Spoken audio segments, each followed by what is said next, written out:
Okay, so I am recording this for the people who are not here. So just letting you know there's nothing you need to do about it. Okay, so what we're going to get started on is talking about the judicial branch. And like I said, we have covered part of it already. So, but because I'm recording, I'd like to cover that small amount very briefly again, just so that it's in the recording, okay? But please listen anyways. All right, so our goals for today are this. We're looking at the judicial branch. And if we have the time, my hope is if we get into Articles 4 through 7, they are very quick. And we will, that will then clarify the relationship between states and federal government. And then if we can do that, we be done with the Constitution part. Woohoo! Thank you. All right. Okay, so let's move forward. Let me get my... All right, so Section 3. All right, so the judicial branch. The first section of the Constitution is just, if you will, kind of that basic information about what the court is.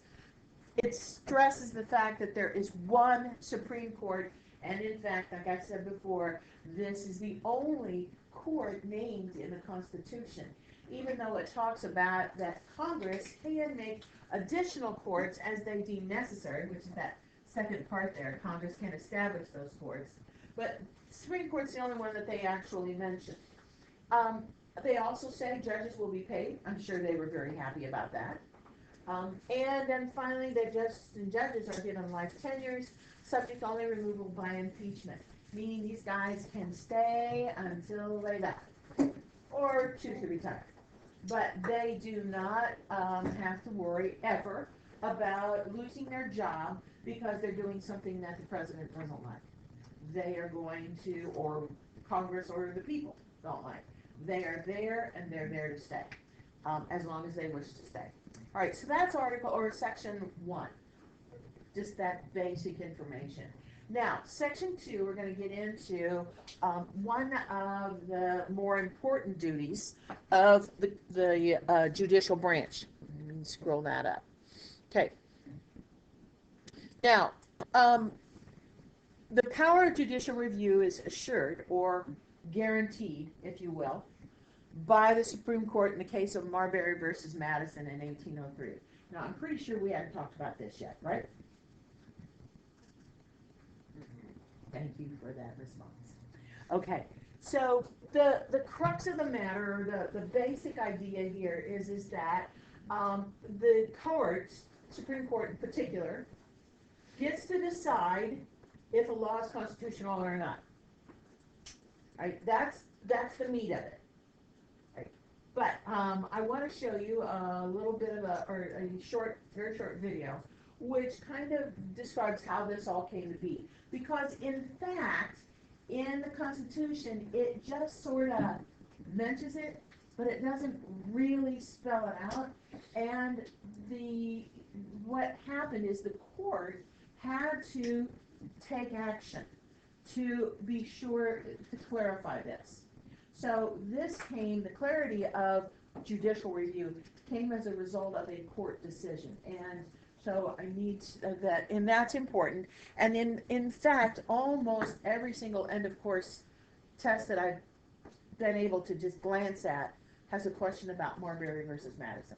So we want to take a second and make sure that you kind of got the idea. So let me show you this short video.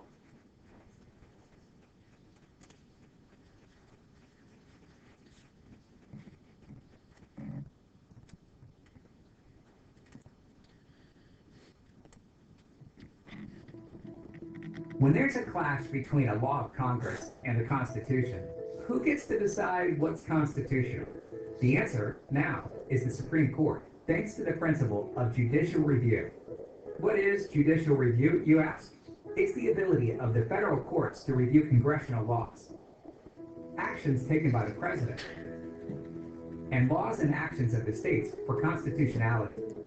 Okay, may I recommend that you write that in your notes?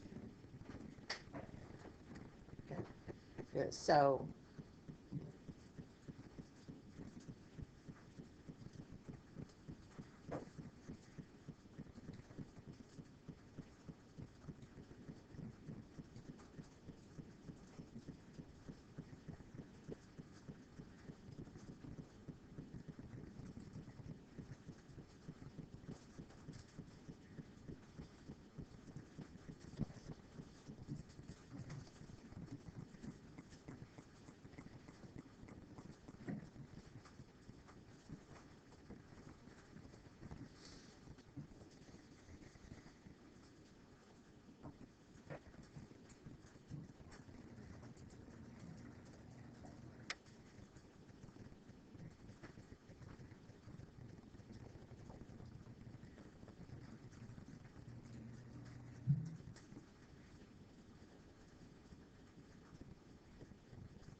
the purpose of adding these to the notes, then, yeah, sorry.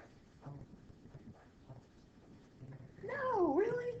Oh, bum. Okay, you want me to use mine? Okay. Are you sure? I mean, it's better than going to the library. What happened to it?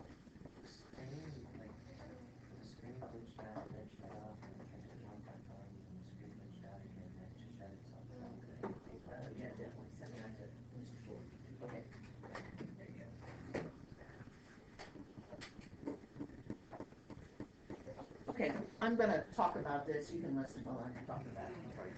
All right, so what this judicial review is about, and this was not in your notes, but this is essential in that they are looking at, remember, their job is to interpret law, right?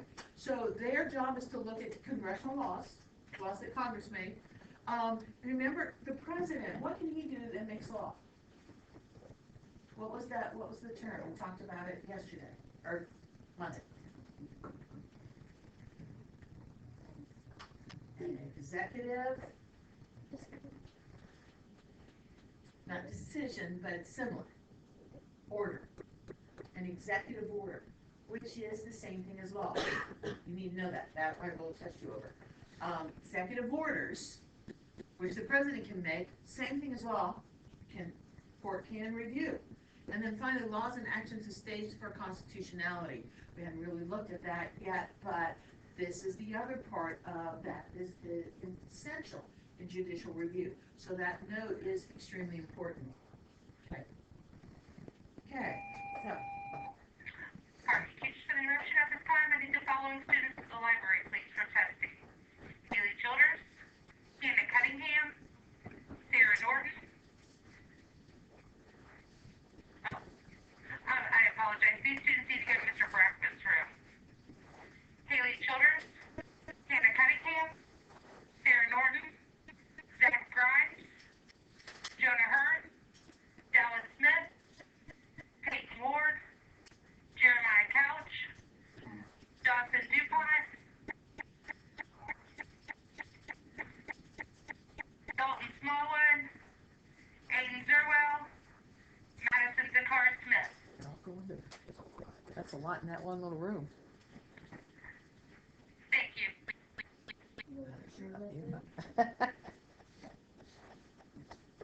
Okay. All right, so this is the heart of judicial review right here. Okay, and then of course, again, it comes back to the idea that are these laws or these actions constitutional or not? That's their decision. Okay. All right, so I'm going to move forward. Oh, by the way, is the computer up yet? Is that okay? So you good? Okay. But it wasn't always this way. And it was a confrontation that involved three famous founding fathers, Thomas Jefferson, John Adams, and James Madison. You see, when Adams was president, he was given authority from the Judiciary Act of 1801 to appoint a number of midnight judges who were a small group of judges in the Federalist Party, which was the same political party that Adams belonged to. This would ensure that the Federalist Party controlled the courts when Thomas Jefferson, who was not a Federalist, took over as president. One of these would be midnight. At this time, I need the following students for testing in Mr. Brackman's room. Peyton Cole, Ethan Crabtree, Tyler Weddington, Mackenzie Zembrum, and Troy Hughes, please, to Mr. Brackman's room. Thank you.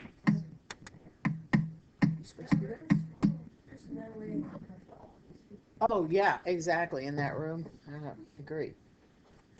Judges was William Marbury, whose appointment to be a justice of the peace All right. was never delivered. I'm sorry, that messed me up here. What I was going to say is, just for clarity's sake, a midnight judges is what that is there's a block of time between when a new president has been elected and when the new president has been elected and when the old president actually leaves office. In today's world, the new president is elected in November, and in January they take office. Back then, they were elected in November, yet they didn't take office until March. So there was almost a 6 weeks or 5-month block of time when the new president was waiting to start and the old president was finishing his term. And what that midnight judge was is that any laws or any appointments were known as, in today's world they call it lame duck. Back then they said midnight, in this case midnight judges, which is in that last minute kind of midnight before the change occurs. And so that's why these guys were called what they were called. And so this new would-be midnight judge, you're going to see, never received his papers. The point, almost forgot. The point being is they wanted, Adams wanted to stack the deck towards his own party rather than have Jefferson make the decisions. Okay, so let's keep going. When Thomas Jefferson became president, Secretary of State James Madison refused to deliver the commission to Marbury. This was the first time that a presidential election brought about a party change in the nation's short history, so the political tensions were high. Furious, Marbury took up his issue with the Supreme Court and asked them for a writ of mandamus, basically a document that would order Madison to deliver the commission. The court did not want to get involved in the partisan dispute between the parties, but it had to make a decision about the case. The justices found a solution in establishing a principle that Alexander Hamilton mentioned in Federalist Essay number 78 that highlights the role of the courts. Chief Justice John Marshall wrote the opinion for the court, which decided first that Marbury was entitled to the commission, but more importantly, they decided that the clause allowing the court to issue writs, which came from the 1789 Judiciary Act in the first place, was actually unconstitutional. Chief Justice John Marshall then outlined the role of the courts, saying, "It is the duty of the judicial department to say what the law is. Those who apply the rule to particular cases must, of necessity, expound and interpret that rule. If two laws conflict with each other, the courts must decide on the operation of each." This principle is called judicial review, and it invalidated an act of Congress through the power of the Supreme Court. And, although not in the Constitution, judicial review strongly supports the constitutional principle of checks and balances, and brings about a greater balance among all three branches. For a deeper understanding of Marbury versus Madison, explore the Okay, we don't need to. Okay. All right, so your notes should include, like I said, those three that I asked you to add. And then in addition, I added this portion here in italics. It is the duty, and I basically took that last paragraph that they wrote and condensed it down. It is the duty of the judicial department, judicial branch, if you will, okay, to say what a law is. They're going to interpret it. If two laws conflict with each other, the courts must decide how each will then function.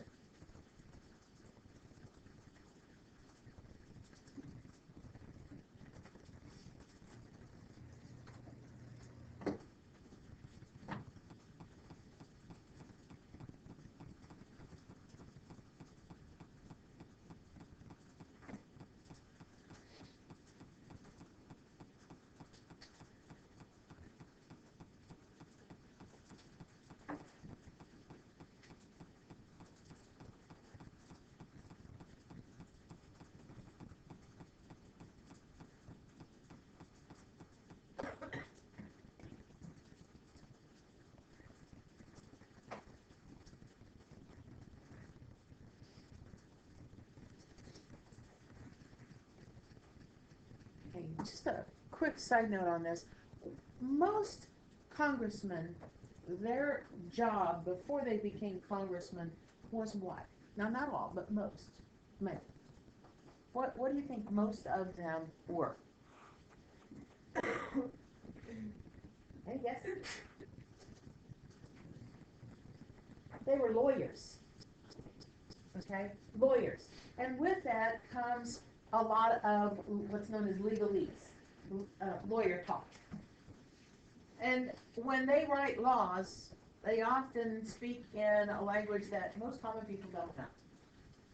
And so what happens, and that's this portion right here that we're talking about, and continue into this area, is that because they write in this legalese, sometimes it's very hard to interpret and very hard to understand. And it requires the courts then to try to make sense of what the Congress meant.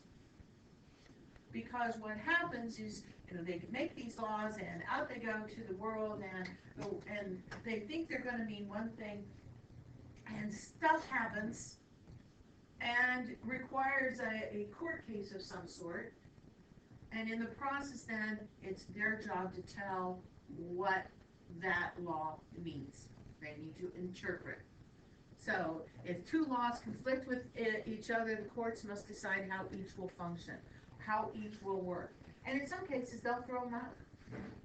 They may throw one or both out because they simply are not good laws. They're not constitutional. All right. Any questions on that? That is appellate review. Judicial review. I'm sorry, we're going to talk about appellate review. It's judicial review. All right. Think you got it? Think so? All right. Now, the next part is the trials, according to the Constitution, trials of any other crimes, except impeachment, shall be by jury and held in the state where said crimes are committed. So what they're basically saying is the Supreme Court doesn't have to hear all the different trials out there, but there will need to be lower court, and those will be handled within the state. Then the next portion, and that's pretty straightforward, wouldn't you say? Okay, that's why we have a common pleas court, a juvenile court, we have a probate court, we have a small claims court. All of those courts then handle the different types of cases that are out there, but they're handled within, in our case, in Ohio, we have county courts, and then we also have state courts, right? If you guys happen to, well, seniors, yeah, if you, oh, sorry. I don't know what next year's going to be. Never mind. I'm not going to be here. Okay. So we will be taking this year a field trip to the federal court in Dayton to experience the difference between the different courts. What they're going to do next year, don't know. It's a really cool trip. All right, so Supreme Court has original jurisdiction in which states shall be a party, meaning that the Supreme Court makes decisions when there's a conflict between states. Because a state court can't take on a case when it has to do with its own state. That would be a situation where you've got a bias, a natural bias in place, and so you can't do that. So the Supreme Court has original jurisdiction in which states shall be the party. And then the next one, which is a big deal for the Supreme Court, is this.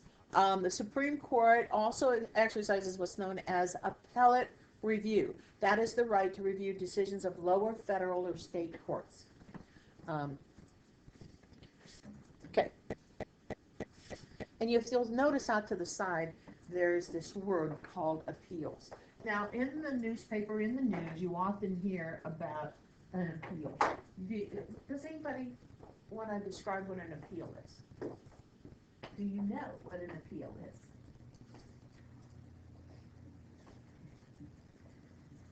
Anybody? Okay, Grace, go for it. Isn't it like trying to get, like, We'll give it a shot. Sure? You might be on I that. lost my train of thought. Oh, okay. All right. Well, usually an appeal takes place from a situation that somebody has gone to a lower court, a trial court, and it would be a lower court in Preble County would be the Preble County Common Pleas Court, for example. And they were, let's say they were found guilty of a crime. Let's say murder. Okay. No, that's not a very good one. Let me think a second. Because there's this case I was working on for criminology. Okay.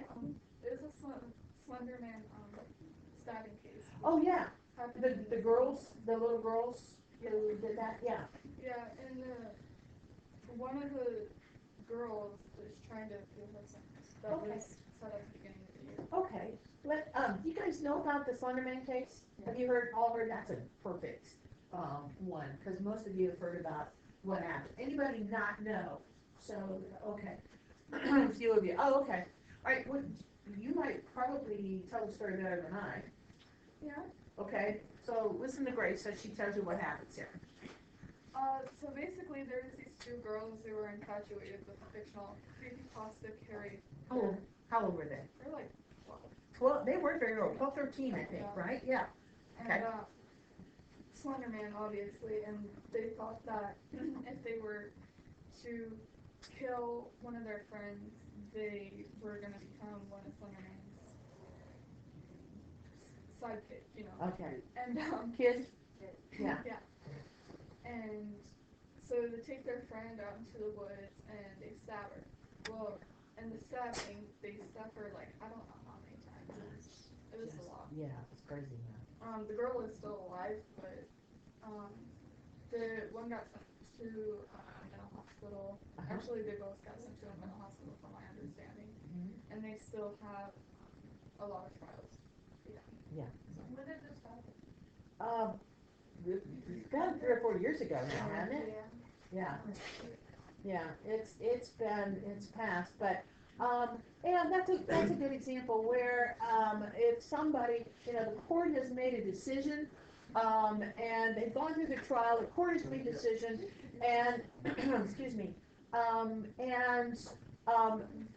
so the people are generally off to jail. And what the attorneys then are looking for are reasons to what's known as appeal. And an appeal comes as a result of a mistake made within the trial.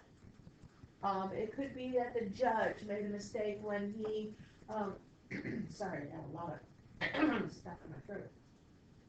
When he made what's known as a charge to the jury, where he tells the jury, these are the things you need to consider. and if he made a mistake there, that could be an appeal, because it might have caused the jury to make a wrong decision. Or it could have been during the trial itself, there was some sort of error made that caused the trial to be unfair, if you will. So it's anything that can cause the trial, and an appeal is not necessarily about whether the jury made the right decision or not. It's not. It's about if there was a mistake made while the trial was going on, that then you can appeal. And that's simply put, okay? So what has to happen then is the opportunity for this appeal, and then the Supreme Court to make, in this case that we're talking about, a decision on whether, in fact, that appeal is appropriate or not. And that's known as appellate review. An appeal can do a couple things. It can set aside the verdict completely, and the person is out of jail, free.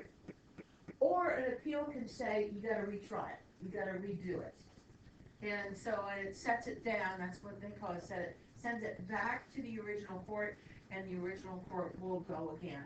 I was watching, I didn't watch it very long, but where in a situation where a young woman had attempted to bribe somebody to kill her husband, and they even have it on tape, but the police department did such a terrible job in doing all of this that they actually ended up, she was found guilty every single time, 4 times. Every single time that they kept making mistakes, and they kept having to have an appeal. The appeal would be granted, they'd have to retry the case 4 times. So it's possible to keep going through that. The appeal is a very, can be a very long and drawn out situation. An appeal is if you, for example, were convicted of murder, and if you were sentenced to death penalty, an appeal is an automatic. You get it no matter what, just to make sure that the case or the trial was as fair as possible for this person who may be losing their life. All right. Is there any questions about appeal, and that the Supreme Court has the right to this? We good? Okay.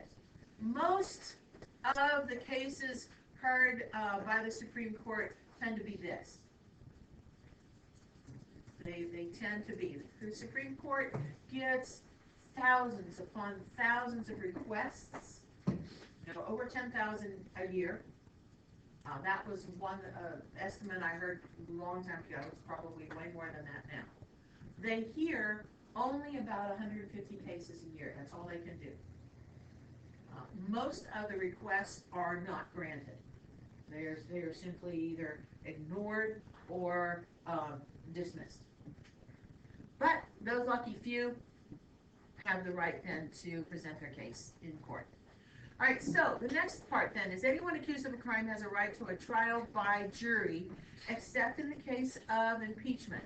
And even though it is a jury type trial, because the Senate takes it on, it is not a true trial by jury. All right, this right is further defined and strengthened by the 6th, 7th, and 8th Amendment, and 9th Amendment. We'll talk about those next semester. All right, let's get into 3.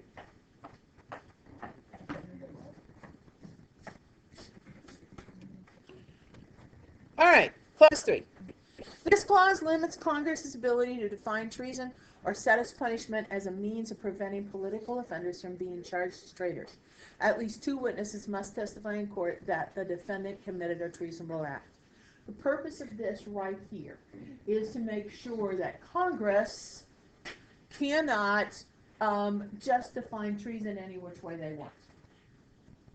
And it also makes it then very clear that this is not a situation that can be just handled very lax. You cannot even consider accusing someone of a treason or act unless you have two witnesses. Purpose of this was to make sure that Congress was in no way that Congress could not, or anyone could not, define treason any which way they wanted in an effort to force people to go along with maybe the current political people, the political party of the time.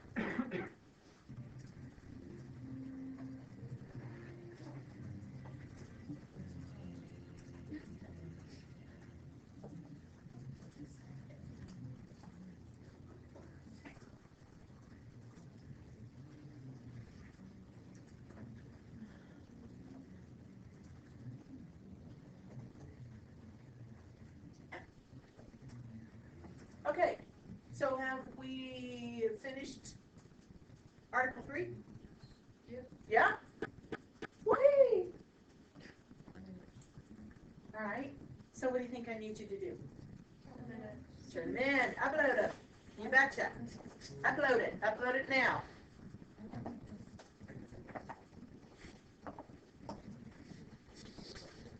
And once you have it uploaded, then we're going to go to 4 through 7. Oh, wait a minute. Let me think about that a second. Wow. Did that really fast. Yeah, that's okay.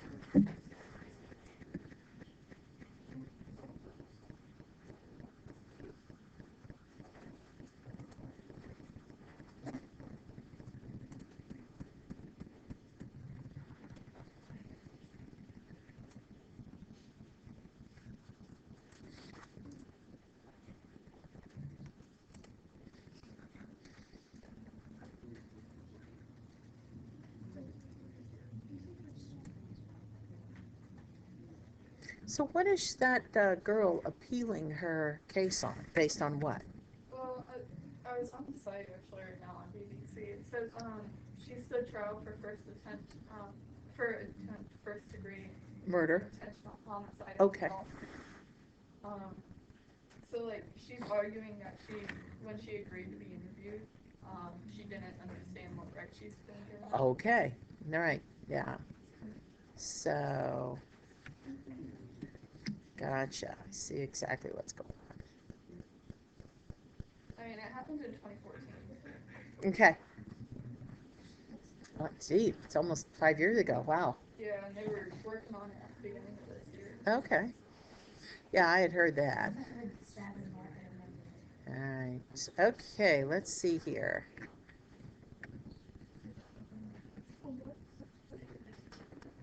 Doggone it. Why is it doing that? All right, I've got Max, Mackenzie's, I've got Drake's, I've got Kylie.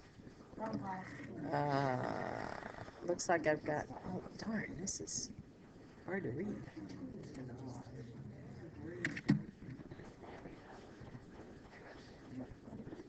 All right. I have Kaylee's, I have Zoe's, I have Vincent, Hannah, Lily Jean, Grace,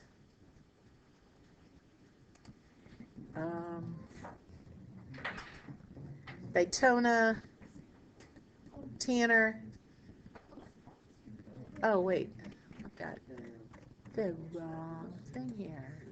Okay. 35. Okay. All righty. Let's see here. Let me do this again.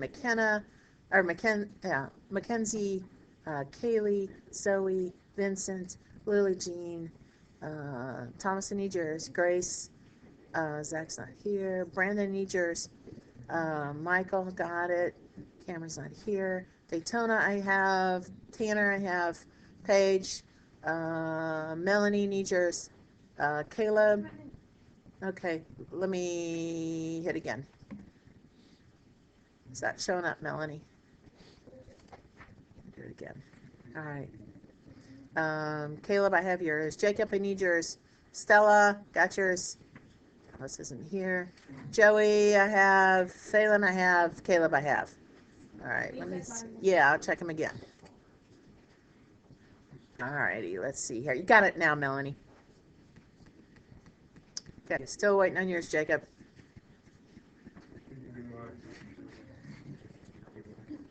Who said that, Brandon? Yep, got it now, Brandon.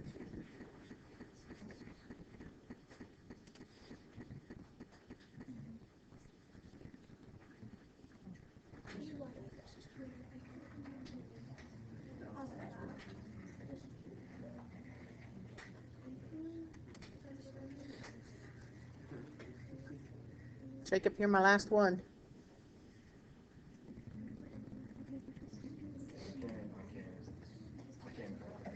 You what? I'm sorry? All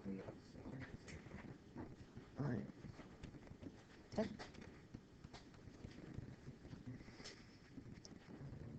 Figure it out. All right.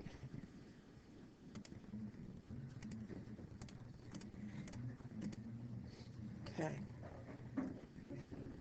So let's pull open Article 4.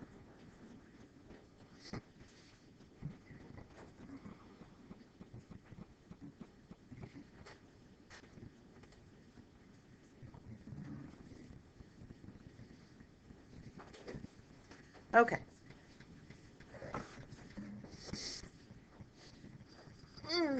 Okay. All right, so Article 4 focuses in on, or now we're focusing in on states and federal government and the relationship of each. Okay, so 4 through 7 kind of goes through all of those. You can see it is not a huge, long piece of paper. The Constitution is relatively small by comparison to most forms of government or the written form of government. Our Constitution is relatively short. Now, when you start adding in then all the rest of the laws, then it gets quite long. But for these purposes, the Founding Fathers tried to give guidelines, and then within those guidelines, we have then formed our government. So we're looking now at this, what's known as full faith and credit. And what that basically says is states accept laws and contracts of other states. Simply put, they wrote it out a little longer, but if you know this much, you got full faith and credit. They have to, for example, if you guys, one of you or two of you decide to go off to Las Vegas and get married, okay? But you're choosing to come back and live in Ohio. That marriage in Las Vegas, Nevada, is legal here in Ohio. This is known as full faith and credit. Now, not every document that is true of, but there are some very basic documents like a marriage license, like a driver's license, those type of things that are accepted from one place to another. Okay? So that's all. That's what this is talking about. Now, to give you an example of something that is an exception, right here, if you go over to Richmond, you see tons of people on scooters, right? Yeah. And if you look at them, they have no license plate because those lower scooters that do not have a high CC, do not have to have a license plate. You know, I don't even think you need to have a license to even ride them. So, but can they come to Ohio and ride? No. That is not an acceptable, in this case, where they accept the law. Okay, they expect, in Ohio, we expect them to have a driver's license and a, the specific, on that license, a specific letter that says they may ride their scooters in Ohio. So this is not a 100% situation. This is, but you need to know the law. Okay. Each state is required to recognize laws and records of other states and enforce rights of own courts that would be enforced in other states. In other words, we treat each other. We should be treating each other with respect. That was extremely important because we had 13 little countries when we first started this process. Each state considered themselves their own country. Remember that? They had their own, I believe they had their own sovereignty.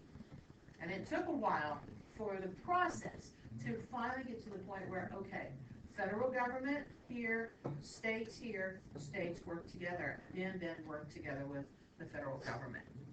Right? Any questions on that first section? Sorry. Okay, you all get along. Remember that? They're all supposed to get along. Okay. All right, the next one is the rights. I went too far. Come on, there we go.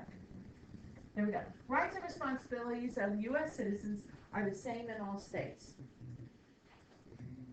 If you're a citizen of Ohio, you are first and foremost a citizen of the United States. Yes, you're a citizen of Ohio, but you are a U.S. citizen.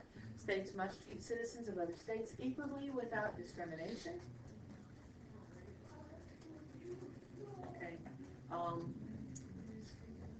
It is not unusual to hear every once in a while where somebody who is driving across country, they get a ticket. And sometimes it's because you're out of state and you tend to be looked at differently. Right here in Preble County, on 70, there are a large number of people from out of state that are picked up. Okay, because why? They are often found with what?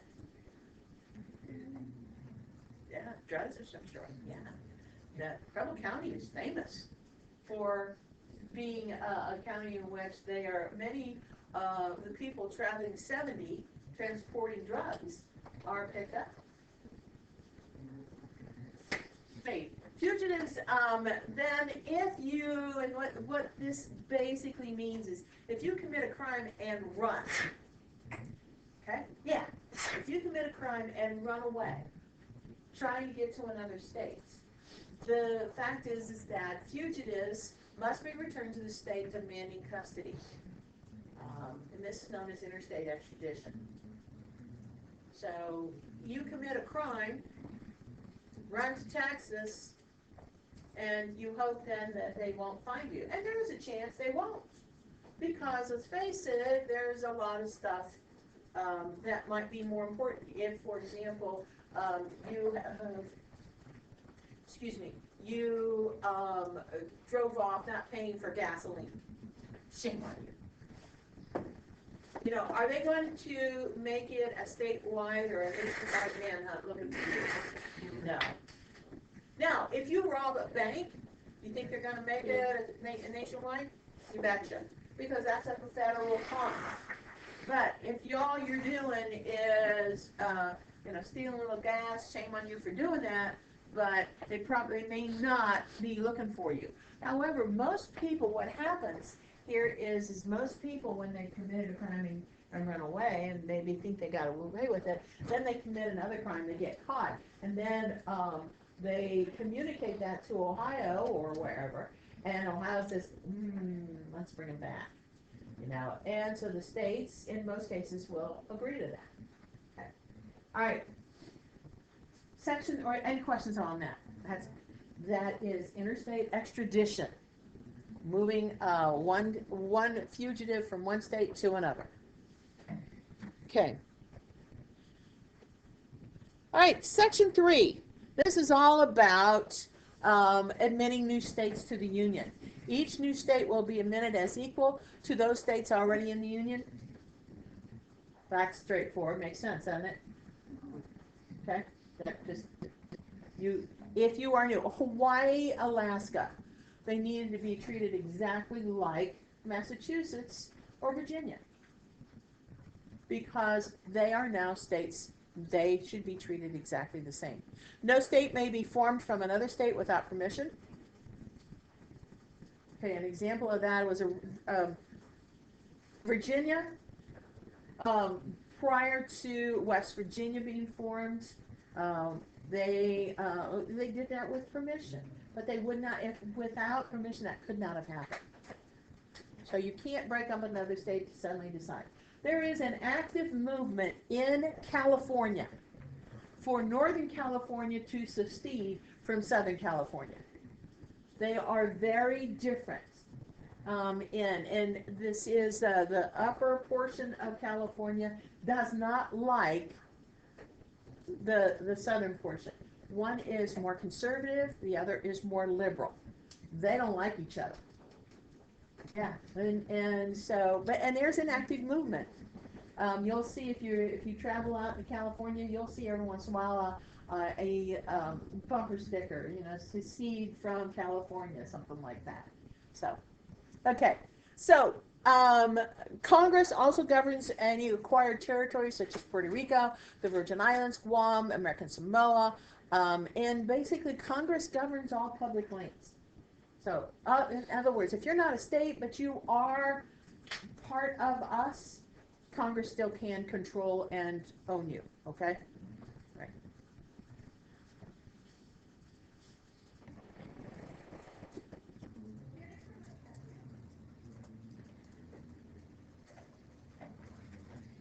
And then the last portion here, protection of state governments.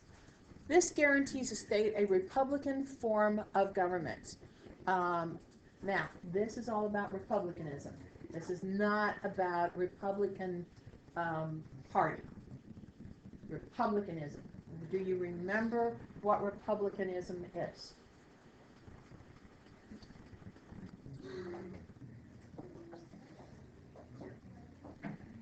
What is guaranteed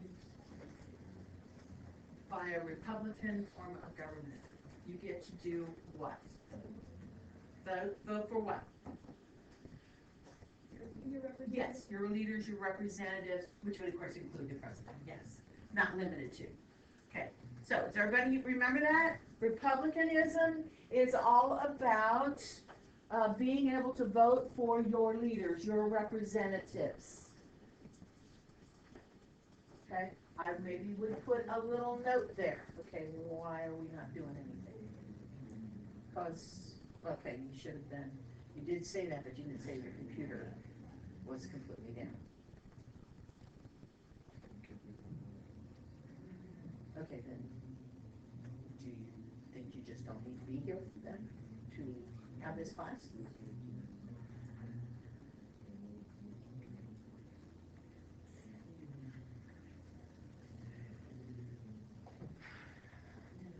That's not what you need to be doing. You need to, yeah, but you also need to be participating with it.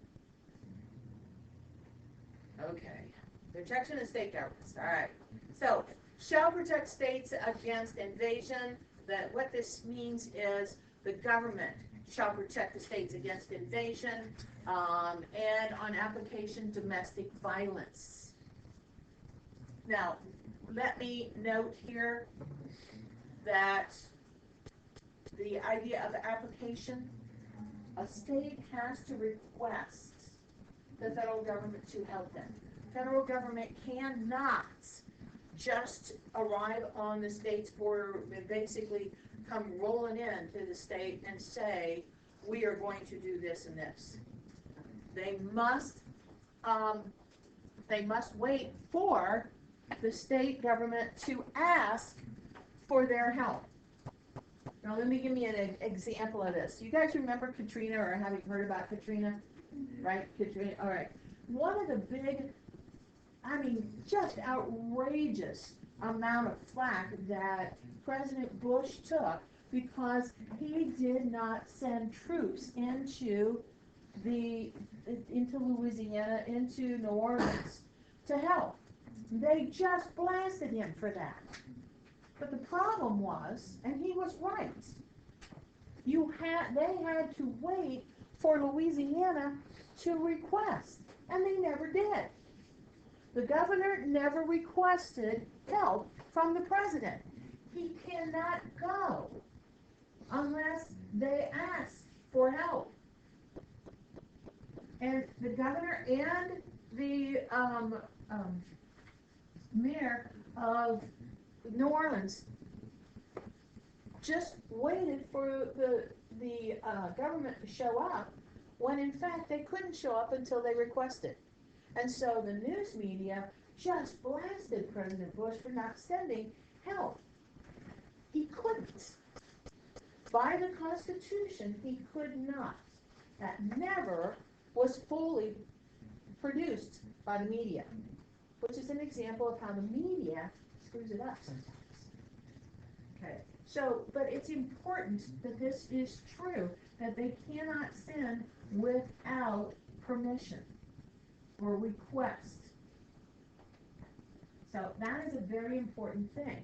That is to protect the states from the government coming in and controlling in ways they shouldn't be doing. So that's an important protection. Okay. Any questions then about 4? Article 4. We good? All right. All right. Now we are going to, as I'm going through this, but we're going to come back and do a few things that will help you with keeping this information in mind, because I know I'm giving you a lot all at once. Okay, Article 5, very simple. I need to, sorry. This is a get rid of. I meant to do that and did not.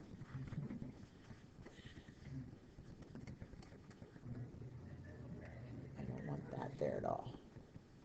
That is incorrect. There we go. Here we go. All right. This is all about amending the Constitution. This is simply that both houses passed by 2/3 vote on a proposal. So somebody says we need to make a change. For example, Teachers, pardon the interruption. I need everybody to pay attention, please. Students, you may have just received an email that looks official and looks like it might be from Mr. Poole saying that it's time to change your school password. Do not do so. We believe this is a phishing attempt. We're going to look into it. But please do not change your password or click the links within that email. Thank you. did anybody see that? No. Yeah, don't do anything. Could be a way to really screw you up.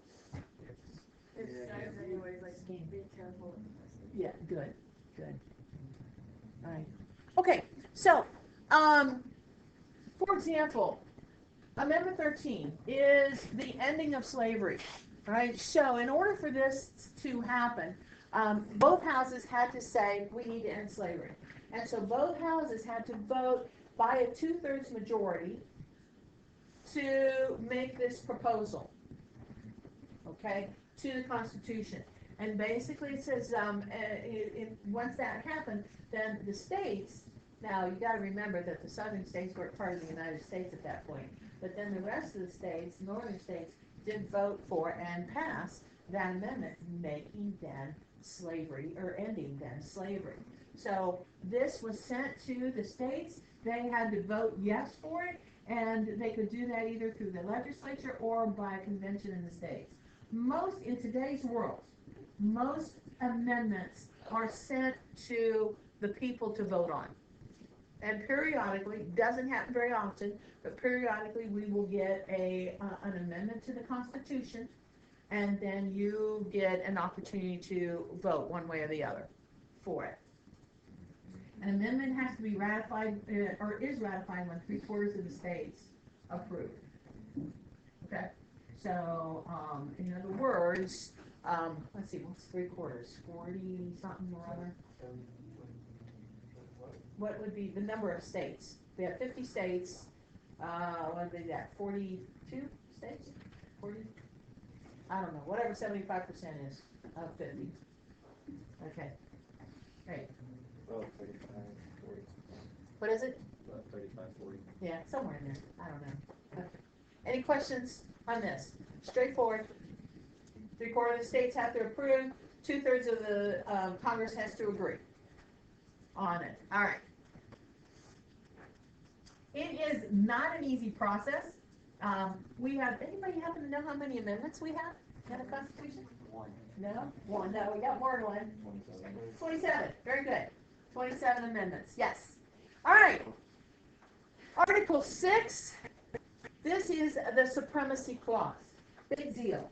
This basically says, they've written pretty much most all of the Constitution now, but they need to say this. They need to say the Constitution is supreme. It has to be over everything else. And so it is, this is known as the supremacy clause, and it is the supremacy, what they're saying is the federal laws have to take precedence. Somebody's got to be on top. And the federal laws are those things that have to be. So this establishes that the Constitution and federal laws and treaties take precedent over state laws and binds judges to that principle. In other words, judges can't suddenly say, never mind. Okay, Constitution makes this an absolute. All right, state and federal officials, no matter the branch they serve, sorry, that's branch, they serve must take an oath to uphold and defend the Constitution. Anybody here thinking about joining the military? Okay, you're already in. Did you take your oath already? Yeah. Okay. Yeah, you have to stand there and you have to say you will uphold and defend the Constitution, right? Right. And that's what you're going to have to do if you just choose to join. You will, yes, you will have to take. When the president is elected at the beginning of each term, he has, it doesn't matter if he's been elected already, they have to take an oath that they will uphold, defend and uphold the Constitution. Okay? So, then, the last part of this then is there is no religious test or avow or repudiate. In other words, they cannot say anywhere that you have to be a member of this church in order to be able to be a part of the government. Unlike England, you had to be a member of the Church of England in order to be a member of Congress, or Parliament, I should say. Here, we're saying you do not. You do not have to be against, or you do not have to be for. You don't, that's not an issue if you want to serve in the government. Okay, so you can have a religious belief or not. It doesn't matter. All that matters is that you are willing to uphold and defend the Constitution. All right? That's an easy one. And then last, this is the easiest of all. In order for the Constitution to be ratified, accepted, 9 of the 13 states had to approve. All 13 will eventually. But this is just the document says 9 out of 13 had to approve. We'd be done. Woohoo! Woohoo! Yeah. Okay. So guess what you need to do? Upload. Yes. Let me save it. Yeah, it says where cannot complete the save due to a soft And you do for what? Yeah, I won't. All of you are having this? Say okay. Did you want me to do Okay. Try, I would, yeah, I would try to.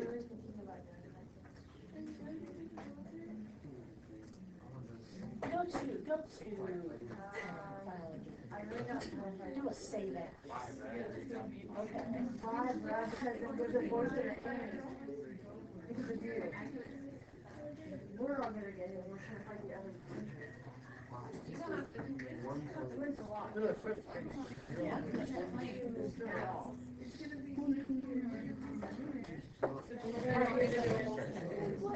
Yeah, I think so. I mean, that's all you can do. Was that what yours was? You wouldn't.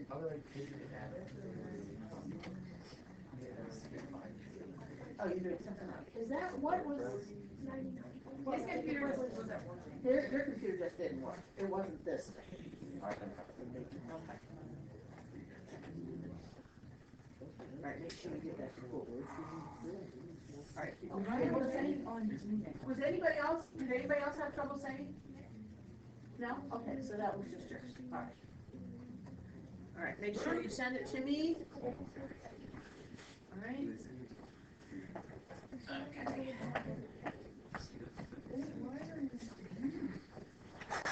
My knees hurt.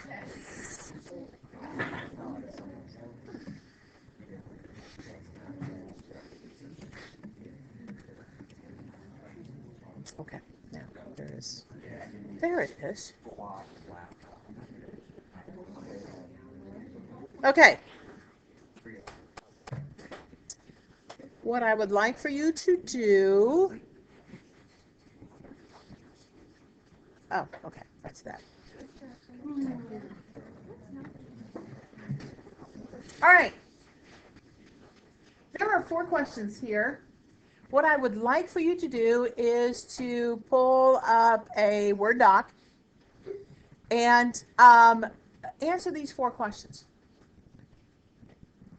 Just as a way to start thinking about and beginning to prepare. We got a test coming up towards the end of next week. Well, let's see, for us it will be Thursday.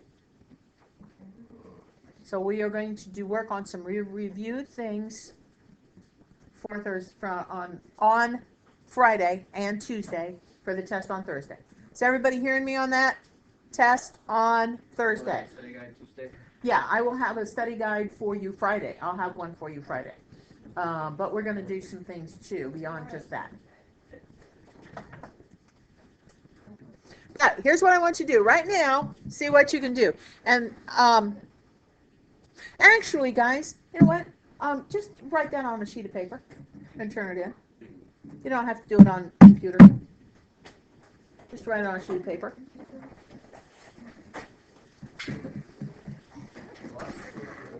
Do I need to turn the lights on? No. Yes? Are you sure? Zach, you're probably in the darkest corner. Do you need do you need lights? Zach Miller? He's paying no attention to me. Caleb, I said Zach, didn't I? Yeah. Caleb, sorry, I was calling you Zach for some unknown reason. Oh, no, Okay, good. my bad on that. You're good? Okay. Sorry about that. I know you're not Zach. Yes, exactly.